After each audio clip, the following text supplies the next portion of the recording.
Sir Vijay வந்துட்டு கூட்டணி இருமாப்புல இருக்காங்க, அவங்களுக்கு ஒரு எச்சரிக்கையா நான் விடுறேன், அதே போல கூட்டணி வந்து மாறும், மக்கள் வந்து மாத்துவாங்க அப்படின்னு சொல்லியிருக்காரு. அதுக்கு என்ன சார்? அதாவது ஒரு பொச்சரிப்புல இருக்கிறவங்க.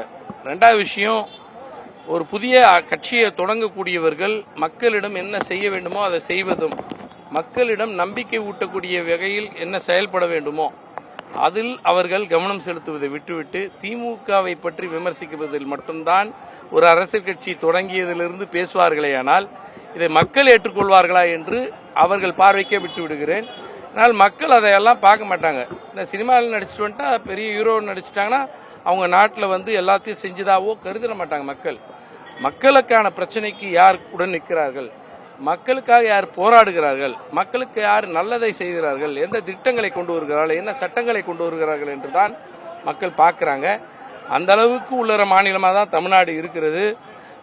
இந்த மாதிரி பேசுறவங்களுக்கெல்லாம் மக்கள் எல்லாத்தையும் வாரி கொடுத்துருவாங்கலாம் கிடையாது. கூட்டணி வந்து மிக நேர்த்தியாக, மிக உறுதியாக, கொள்கை கூட்டணியாக நம்மளுடைய தலைவர் அவர்கள் உருவாக்கிய நாளிலிருந்து கூடிக்கொண்டு தான் இருக்கு. இன்னும் வெளிப்படையாக சொன்னோம், இது வரைக்கும் எல்லா கூட்டங்களையும் பேசுறவங்க 2018 உருவான கூட்டணி தொடர்ந்து 6 ஆண்டுகளாக இருக்கிறது. இந்த 6 ஆண்டு காலத்திலும் சந்தித்த அத்தனை தேர்தலிலும் இந்த கூட்டணியை வென்றிருக்கிறது என்று மட்டும் சொன்னாங்க. ஆனால் ஊடகவியாளர்கள் எல்லாரும், அரசியல் நோக்கர்களுக்கு தெரியும், 2019 கூட்டணியில் இடம்பெற்ற கட்சிகளை கடந்து கூடுதலாக 2021 சட்டமன்ற தேர்தலுக்கு இன்னும் சில அரசியல் கட்சிகள் ஆதரவு தெரிவித்திருக்கு. 2021 ஆதரவு தெரிவித்த சில அரசியல் கட்சிகளையும் கடந்து 2024 நாடாளுமன்ற தேர்தலிலும் இன்னும் கூடுதல் கட்சிகள் ஆதரவு தெரிவித்திருக்கு. இதையெல்லாம் எது காட்டுகிறது என்றால், ஒரு நல்லாட்சி, மிக முக்கியமாக நம்மளுடைய மாநிலத்து உரிமை பாதுகாக்கிற ஒரு ஆட்சி. எனவே இந்த கூட்டணி இன்னும் கூடுதலாக வலிமை பெற்றுக் கொண்டுதான் வருது. நீங்க கூட்டணி அமைக்க போறேன், இந்த கூட்டணி அமைக்கிறதுக்கு நான் தயாரா இருக்கிறேன், கூட்டணி அமைக்கிறேன், வாங்க வாங்கன்னு கூடுற, நாங்க என்னைக்கும் கூட்டவே இல்லை. நாங்க அது மாதிரி கூக்குறலே எங்க தலைவர் விடலை. ஒழுங்கா எப்படி நடத்தணுமோ வழி நடத்துறார், எல்லாரையும் மரியாதையோடு நடத்துறார், இந்த நல்ல ஆட்சியை நடத்துறார், இந்த கொள்கையை கடந்து எந்த வகைத்திலையும் காம்ப்ரமைஸ் இல்லாமல் நடத்துறார். அதனால கொள்கை கூட்டணியாக இருக்கிற காரணத்தினால இந்த கூட்டணி வலிமை மிக்க கூட்டணி. இதை உடைக்க வேண்டும் என்று கருதக்கூடியவர்களுக்கு நடக்கலன்ற பொச்சரிப்புல, பொறாமையில, வைத்தறிச்சல சில பேர் பேசுறதுக்கெல்லாம் நாங்கள் பொறுப்பு இல்லை. அண்ணல் அம்பேத்கருடைய நினைவு நாளில் அவர் குறித்த ஒரு நூல் வெளியீட்டு விழாவிற்கே அண்ணன் தொல் திருமாவளவன் செல்லவில்லை.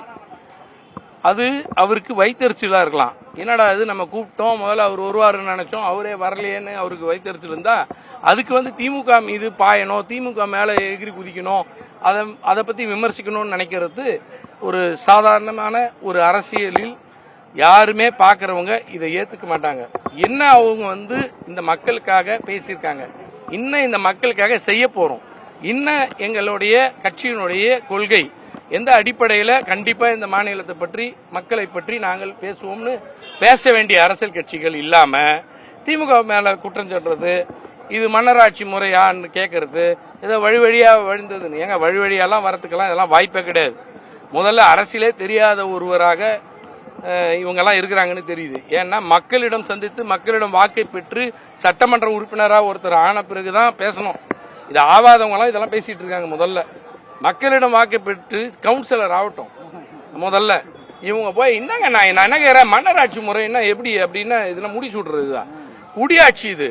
அப்ப மக்களை சந்தித்து வாக்கை பெற்று சட்டமன்ற உறுப்பினராக மிக பெரும்பான்மை வாக்கு வித்தியாசத்தில் வெற்றி பெற்றவர்கள் தான் இங்கே ஆட்சி பொறுப்பை ஏற்றிருக்கிறார்கள். நம்மளுடைய மாண்புமிகு முதலமைச்சருடன் இருக்கக்கூடிய அமைச்சர் பெருமக்கள் இருக்காங்க. குறிப்பாக துணை முதலமைச்சர் மிகுந்த எழுச்சியோடு வெற்றி பெற்று படிப்படியாக இந்த பொறுப்புக்கு வந்திருக்கிறார். ஒட்டுமொத்த இந்திய துணை கண்டத்தில் இருக்கக்கூடிய அத்தனை மாநிலமே உற்று நோக்கிற ஒரு இளம் தலைவராக இருக்கிறார். அது வந்து அவங்களுக்கு என்னன்னா, இது வந்து இப்ப பாக்குற அரசியலில் ஒரு 50-60 வருஷமா பார்த்தவங்களுக்கு தெரியும். கலைஞரை வந்து புதுசா ஒருத்தர் கட்சி தொடங்கி இருப்பாரு, ஒரு மாவட்ட அளவில் கூட அந்த கட்சி இருக்காது. ஆனா முதல் நாள் கட்சி தொடங்கின அடுத்த நாள் பேட்டி கேட்டா கலைஞரை பற்றி விமர்சித்து தான் அரசியல் பேசுவாங்க. அதே பாணியில இப்ப வரவங்க எல்லாருக்கும் அதே விஷயம். திமுகவையும் குறிப்பா எங்களுடைய இளந்தலைவரை பற்றி விமர்சிக்கணும்னு நான் நினைக்கிறேன். ஏன்னா இளந்தலைவரை பற்றி பேசினா அவங்க யாரு பிரபலம் ஆயிடுவான்னு நினைக்கிற மாதிரி இருக்காங்க. அதனால எதையெல்லாம் விமர்சனமாக வைத்தால் தன்னை பற்றி பேசுவார்கள். ஏன்னா இவ்வளவு பெரிய மழை வெள்ளம் வந்தது, எங்க போச்சுன்னே தெரியல. ஒர்க் ஃப்ரம் ஹோம் மாதிரி நலத்திட்டமே ஒர்க் ஃப்ரம் ஹோமா. இது எந்த ஊர்லாம் நடக்குமா? இது அவ்வளவு பெரிய வெள்ளம் நடந்திருக்கு. அந்த களத்துக்கே போகாதவங்க விமர்சிக்கிறதுக்கு என்ன தகுதி இருக்கு? களத்துல போய் பார்க்கணும், மக்களுக்கு ஆதரவு தெரிவிக்கணும், மக்களுக்கு ஆறுதல் சொல்லணும், வேண்டிய உதவி செய்யணும், வாய்ப்பு இருக்கக்கூடிய உதவி செய்யணும், நான் இருக்கேன்னு கூட நிக்கணும். அதுக்கே வர தயாரா இல்லாதவங்க எல்லாம் உட்காந்துக்கிட்டு களத்துல நின்றுட்டு பார்த்துட்டு இருக்காருங்க. ஒரே நாள்ல 5 மாவட்டத்தினுடைய வெள்ள பாதிப்புகளுக்கும் போறாங்க. 2 நாள்ல போய் சுத்தி பார்த்து எல்லா இடத்துக்கும் தேவையானதை செய்து கொடுத்து விட்டு செய்ய வேண்டிய வேலைகளை செய்ய வைப்பதற்கும் எல்லா வேலையும் செய்து கொண்டு இருக்கிற மாண்புமிகு துணை முதலமைச்சர் எங்களுடைய இளந்தலைவர் உதயநிதி ஸ்டாலின் அவர்களை பற்றி விமர்சிக்கக்கூடிய தகுதியை இன்னும் சிலர் பெறவில்லை என்பது என்னுடைய அர்த்தம்.